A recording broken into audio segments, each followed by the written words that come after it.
एकता स्वतंत्रता समानता रहे, एकता स्वतंत्रता समानता रहे, देश में चरित्र की महानता रहे, महानता रहे, देश में चरित्र की महानता रहे, महानता रहे। कंठ है करोड़ों गीत एक राष्ट्र का, कंठ है करोड़ों गीत एक राष्ट्र का, रंग है अनेक चित्र एक राष्ट्र का, रंग है अनेक चित्र एक राष्ट्र का, रूप है अनेक भाव एक राष्ट्र का, रूप है अनेक भाव एक राष्ट्र का, शब्द है अनेक अर्थ एक राष्ट्र का, शब्द है अनेक अर्थ एक राष्ट्र का, चेतना समग्रता समानता रहे।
मोहता कॉलेज की ऑनलाइन पाठशाला में आपका एक भरपूर हार्दिक स्वागत है।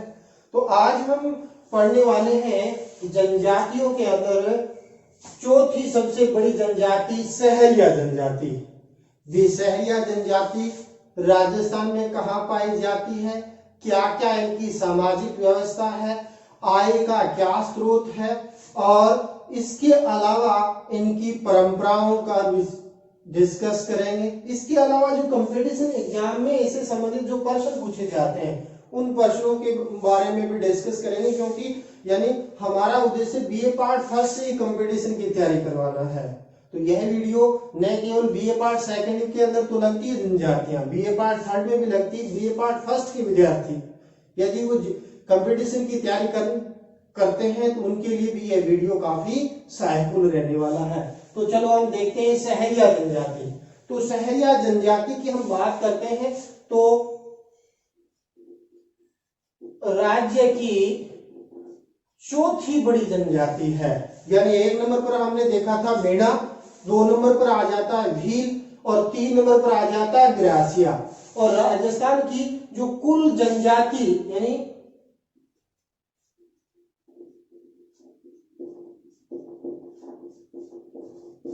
जनजाति जनसंख्या का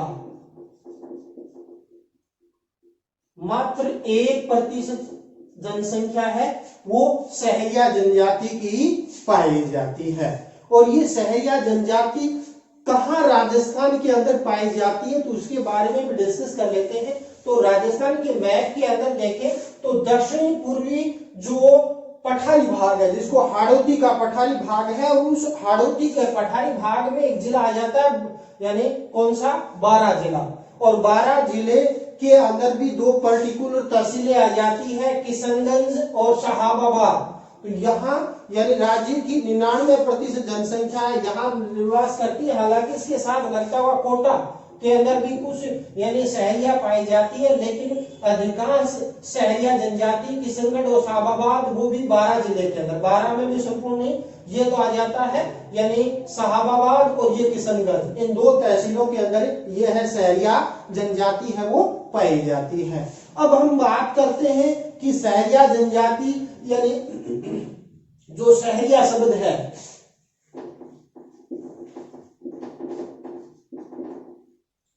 ये बेसिकली हम बात करते हैं फारसी भाषा का शब्द है। कैसी भाषा का है? फारसी भाषा का शब्द है और जिसका अर्थ क्या हो गया? जंगल, यानी ऐसी जनजाति जो दुर्गम पहाड़ी और जंगलों के अंदर रहती है वो शहरिया जनजाति के रूप में जानी जाती है, जो अपनी एक अलग सांस्कृतिक परंपराएं, रीति रिवाज मुख्य रूप से क्या है इनके पाए जाते हैं, जिन पर भी हम डिस्कस करेंगे। वहीं कर्नल टोड की बात करते हैं।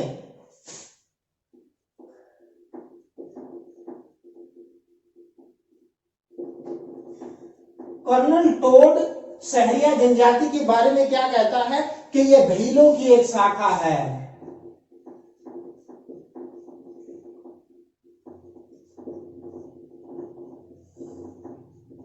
क्या है? शहरिया। और भीलों के बारे में कर्नल टोड ने कहा कि ये इनको वन पुत्र की संज्ञा मुख्य रूप से क्या है दी थी। तो इस प्रकार यदि हम बात करते हैं तो शहरिया जनजाति फारसी भाषा का शब्द यानी शहरिया शब्द है, फारसी भाषा का शब्द है शहर, शहर से बनी है, जिसका शाब्दिक अर्थ होता है जंगल, यानी जंगलों में आदिम तरीके से निवास करने वाली जनजाति है वो शहरिया जनजाति। और शहरिया जनजाति भारत संदर्भ में देखें तो मुख्य रूप से क्या है यानी इधर जो दक्षिण का पठारी भाग है, जिसमें मध्य प्रदेश, छत्तीसगढ़, झारखंड वाला जो क्षेत्र है, यहाँ पर प्रमुख रूप से क्या है शहरिया जनजाति है वो पाई जाती है। क्योंकि अपने राजस्थान के संदर्भ में शहरिया जनजाति का अध्ययन करेंगे तो शहरिया जनजाति के बारे में हम बात करते हैं। निवास क्षेत्र के बारे में कर लिया कि शहरिया जनजाति 12 जिले के किशनगढ़ और शाहाबाद 2 तहसीलों के अंदर अधिकांश शहरिया जनजाति है वो प्रमुख रूप से क्या है निवास करती है। अब हम बात करते हैं इनकी सामाजिक व्यवस्था क्या है, यानी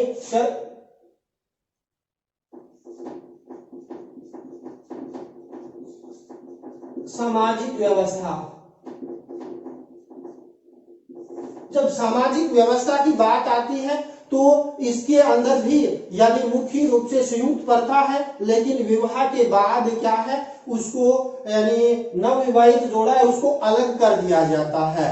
और इसमें पिता मुख्य रूप से क्या है समाज का प्रमुख होता है। और इस जो शहरिया जनजाति है इसमें लिंगानुपात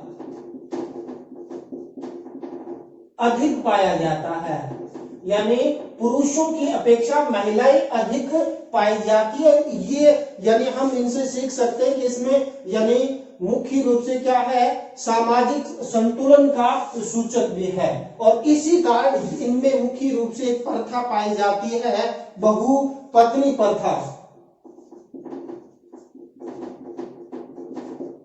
बहुपत्नी प्रथा इसके अंदर शहरिया जनजाति के अंदर पाई जाती है। और मुख्य रूप से यदि हम बात करते हैं तो इसमें नात्रा प्रथा पाया जाता है। और नात्रा प्रथा क्या है? बेसिकली नात्रा प्रथा की बात करते हैं कि शहरिया जनजाति में यदि कोई विवाहित स्त्री अपनी इच्छा से किसी अन्य पुरुष से नाता करती है, परंतु विवाहित जो स्त्री है दूसरे से नाता करेगी तो वो यानी जो नया पति है वो पुरुष पति को मुख्य रूप से क्या है उसके लिए यानी कुछ राशि है वो देता है। और ये प्रथा बेसिकली नात्रा प्रथा के रूप में जानी जाती है। अब हम बात करते हैं कि ये जो इनकी सामाजिक व्यवस्था में यानी बेसिकली संयुक्त परिवार प्रथा पाई जाती है। और विवाह और मुख्य रूप से त्योहार में मुख्य रूप से बड़े रंगचाव से यानी बनाते हैं। उसके अंदर यानी इसका एक मुख्य यानी आहार होता है मीठी लापसी। और चूरमा और बाटी का प्रयोग है वो विवाह के पकवान के रूप में ये जनजाति करती है। और इस यानी जनजाति की प्रमुख विशेषता ये है कि ये भीख नहीं मांगते।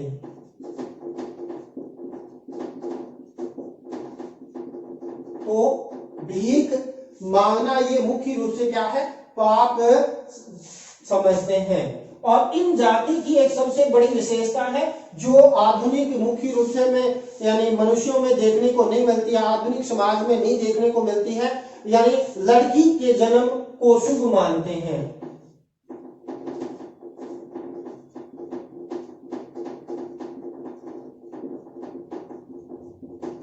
शुभ माना जाता है, अपने क्या है लड़की को शुभ माना जाता है, यहाँ लड़की के जन्म को शुभ मानते हैं। और यहाँ यदि हम बात करते हैं इनकी प्रमुख रूप से क्या है देखें तो इनकी प्रमुख देवता और देवियां कौन कौन सी हैं, कौन कौन से ये त्योहार बनाते हैं। तो प्रमुख त्योहार एवं देवी देवता उनकी जब बात आती है तो चूंकि हिंदू संस्कृति से ये निकले हैं और हिंदुओं की मुख्य रूप से क्या है जो दुर्गम वन क्षेत्रों में चले गए जो अपने आदिम तरीके से है, तो हिंदू परंपराएं मुख्य रूप से क्या ये बनाते आ रहे हैं। और इनके अंदर हिंदू परंपराओं के अंदर यदि हम बात करते हैं तो ये जैसे अपने बनाते हैं मकर संक्रांति है, दीपावली है, दशहरा है, और मुख्य रूप से ये त्योहार ये जनजाति भी प्रमुख रूप से क्या है मानती है। और इनका यदि हम प्रमुख देवता की बात करते हैं तो तेजा जी जो इनका प्रमुख देवता है। और कुल देवता की बात करते हैं तो देवता एक कुल देवता, जब कुल देवता की बात आती है तो ये मुख्य रूप से वाल्मीकि को प्रमुख कुल देवता के रूप में पूजते हैं। इसके अलावा यानी कुल देवी की बात जब आती है तो उसमें कोडिया जो कोडिया माता है,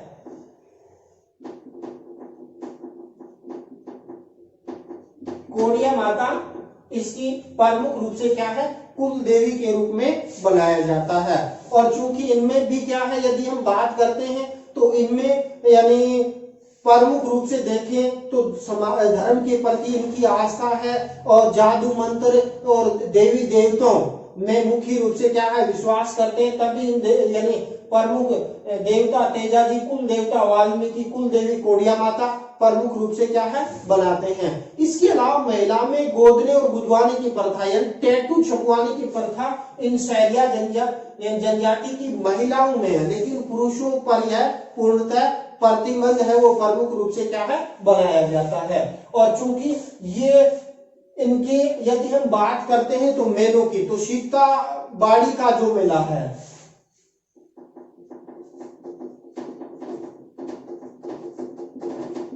सीताबाड़ी मेला है जो 12 में लगता है, वो शहरियों का कुंभ के रूप में जाना जाता है। यानी वहां प्रमुख रूप से क्या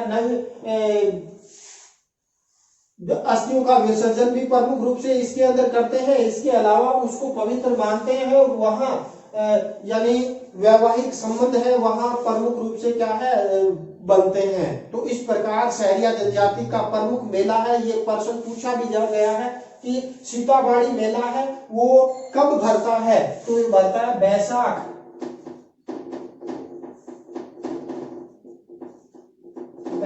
पूर्णिमा को। यानी सीताबाड़ी मेले का आयोजन है वो शहरिया जनजाति के द्वारा प्रमुख रूप से क्या है किया जाता है। तो इस प्रकार यदि हम बात करते हैं ये तो इनकी आजादी प्रमुख रूप से क्या है सामाजिक व्यवस्था, और सामाजिक व्यवस्था के अंदर इसके अंदर यानी कुछ टर्म्स हैं जिसके बारे में यानी प्रमुख रूप से क्या है पूछा जाता है। जैसे इनका जो घर होता है यानी शहरिया जनजाति घर को कहते हैं टापरी, किस नाम से जाना जाता है यानी टापरी के रूप में मुख्य रूप से क्या है जाना जाता है। और इनकी जो छोटी बस्ती होती है जिसमें 6 7 से लेकर 10 तक यानी घर होते हैं उसको कहा जाता है शहराना। किस नाम से जाना जाता है? घर को कहा जाता है यानी टापरी। इसके अलावा छोटी बस्ती को क्या कहा जाता है? शहराना कहा जाता है। और इनका जो गांव होता है, सहरिया जनजाति का जो गांव है उसको शहरों के रूप में जाना जाता है। और ये पूछा भी गया पटवारी एग्जाम के अंदर कि सहरिया जनजाति के गांव को किस नाम से संबोधित किया जाता है? तो शहरों। छोटी जो बस्ती होती है शहराना, और घर को मुख्य रूप से क्या है? टापरी के रूप में जाना जाता है। और जो मुख्य रूप से क्या है, जो घर है इनकी बेसिकली कई बार मचान पर यानी वनों के अंदर ये रहते हैं और लकड़ी के मचान बनाते हैं, उसको टोपा के रूप में। टोपा क्या होता है? मचान जो बेसिकली किसका बना होता है?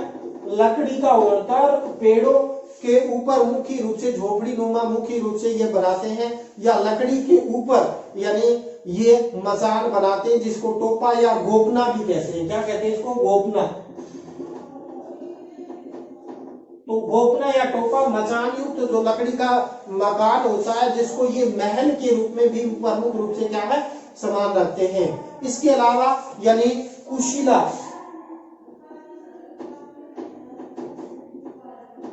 कुशीला क्या है?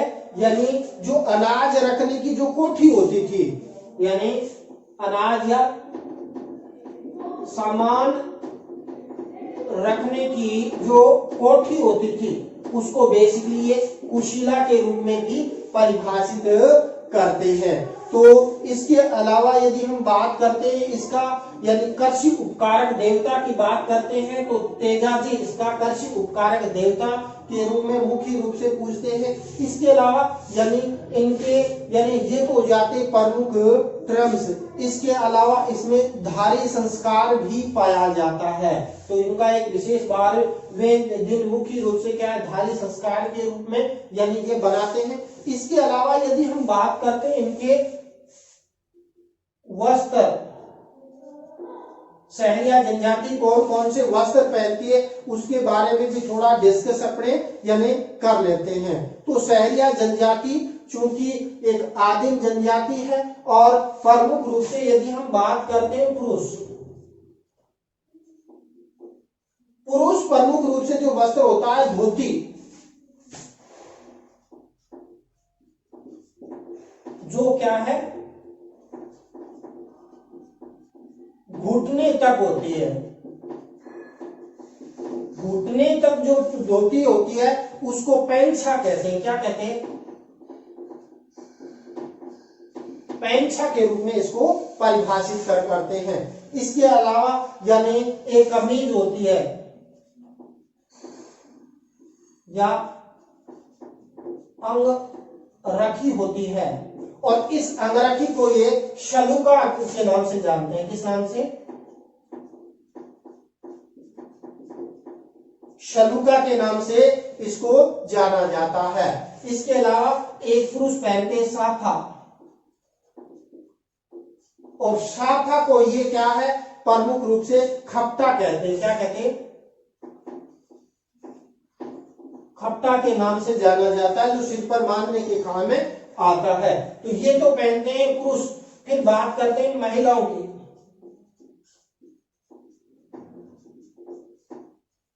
तो महिलाएं देखिए तो प्रमुख रूप से क्या है? घाघरा पहनती है, और इसके साथ लंबी बाह की कमीज।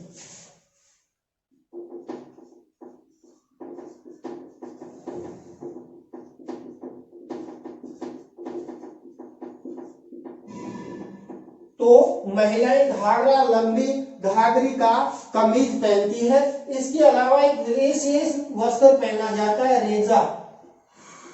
तो रेजा क्या हुआ है? तो रेजा प्रमुख रूप से विवाहित महिलाओं का एक विशेष प्रकार का वस्त्र होता है।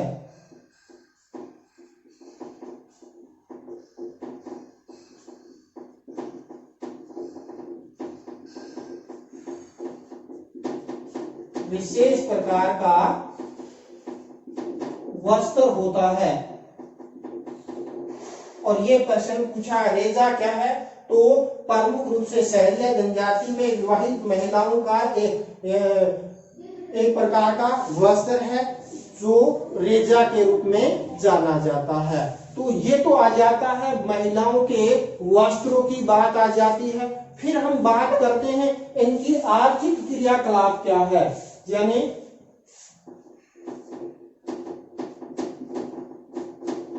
आर्थिक क्रियाएं। तो सहरिया जनजाति चूंकि दुर्गम पहाड़ी क्षेत्रों में होती है, यहाँ वर्षा थोड़ी कम होती है, 30 से 40 सेंटीमीटर वर्षा होती है। तो उन क्षेत्रों के अंदर यानी ये आदिम तरीके से जो शाखांतरित कृषि है उसके अंदर यानी शाखांतरित कृषि करते हैं। क्या करते हैं?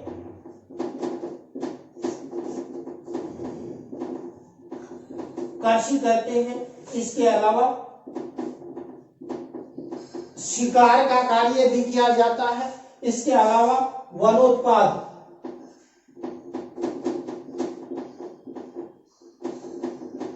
संग्रह, वनों यानी वनों के अंदर जो विभिन्न प्रकार के गोंद, रबड़, लाख और जैसे यानी कुछ सब्जियां, उनका संग्रह का कार्य भी यानी ये सहरिया जनजाति। और सहरिया जनजाति राजस्थान की पिछड़ी हुई जनजातियों में से मानी जाती है। क्यों? क्योंकि यदि हम देखते हैं इनके पास जमीन है वो कम है, क्योंकि उबड़ खाबड़ धरातल, वहां छोटे छोटे खेत होते हैं इनके। और यहाँ 45% सहरिया तो करते हैं कृषि, और कृषि भी इसमें यानी बहुत ही छोटे खेत होते हैं, 2 से 4 बीघा जमीन, उसमें भी शाखांतरित तरीके से आदिम।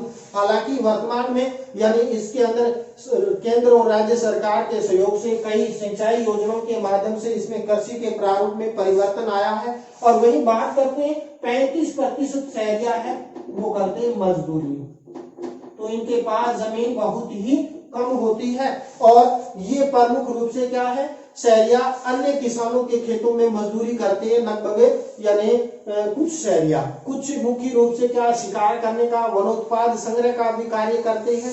और चूंकि सहरिया जनजाति की संपत्ति की यदि हम बात करते हैं तो बहुत यानी या तो मकान होता है या छोटा खेत या कुछ कपड़े और हथियार, इनकी संपत्ति होती है। तो आदिम तरीके से रहती है, यानी मुख्य जो समाज है उससे यानी ये पिछड़ी हुई है। इसलिए यानी केंद्र सरकार और राज्य सरकार इसमें यानी कई कार्य योजना इस पर चलाती है। और फिर बात करते हैं कि ये बोते क्या है। तो प्रमुख रूप से ये यानी सहरिया जनजाति गेहूं, जौ और मक्का, यानी ये फसलें प्रमुख रूप से यानी बोते हैं। और ज्वार है, गेहूं और जौ, मक्का और ज्वार। ज्वार इस ग्रासिया जनजाति का प्रमुख भोजन है। इसके अलावा पशुओं का मांस, दूध और चमड़े का उपयोग भी खाद्यान्न के रूप में करते हैं, लेकिन गोमांस इसमें क्या होता है, वर्जित होता है। तो इस प्रकार जो सहरिया जनजाति है शिकार, वनोत्पाद यानी संग्रहण, शाखांतरित कृषि प्रमुख रूप से करती है। आर्थिक दृष्टि से काफी पिछड़ी हुई जनजाति है सहरिया जनजाति। तो सहरिया जनजाति के अंदर देखें तो केंद्र सरकार ने सहरिया जनजाति को यानी एक बात करते हैं तो एक आदिम जनजाति का दर्जा दिया हुआ है। कितना? आदिम जनजाति। और यह भारत की एक मात्र जनजाति है जिसको आदिम जनजाति का दर्जा भारत सरकार ने दे रखा है। और इसी कारण क्या है, यानी चूंकि पिछड़ी हुई है और इस जाति के लिए यानी विकास के लिए 1977-78 के अंदर 1977-78 के अंदर क्या है, सहरिया जनजाति के विकास के लिए केंद्र सरकार द्वारा सहरिया क्षेत्र विकास कार्यक्रम यानी केंद्र सरकार द्वारा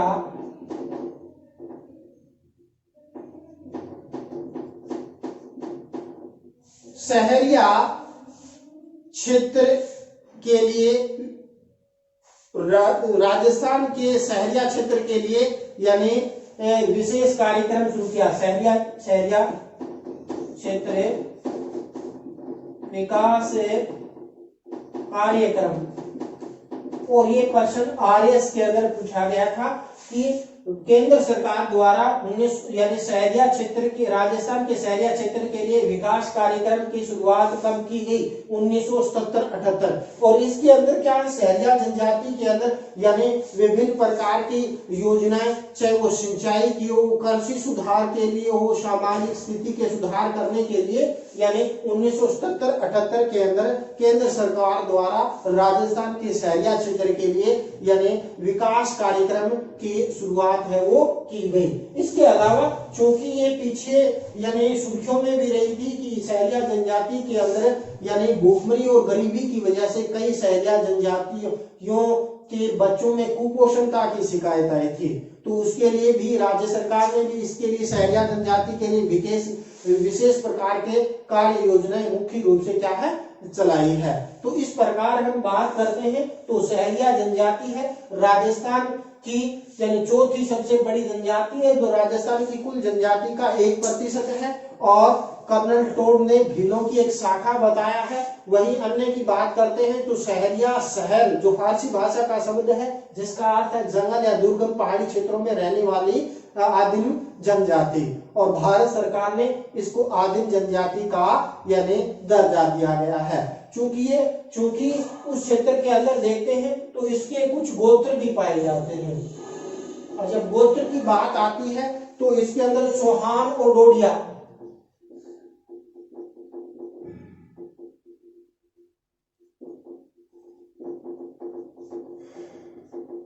ये प्रमुख गोत्र पाए जाते हैं, क्योंकि वहां पर यानी चौहानों का शासन, डोडिया राजपूतों का शासन था और उनके साथ उनके संबंध बनने के कारण वो अपने आप को यानी डोडिया और चौहान इनके प्रमुख गोत्र हैं वो पाए जाते हैं। तो ये हमने आज राजस्थान की शहरिया जनजाति के बारे में अध्ययन किया, और शहरिया जनजाति के बारे में उसके सांस्कृतिक स्थिति क्या है, उनके आर्थिक आय का स्रोत क्या है, सामाजिक व्यवस्था क्या है, और इनके अंदर हम बात करते हैं तो कौन कौन सी परंपराएं हैं वो प्रमुख रूप से पाई जाती है।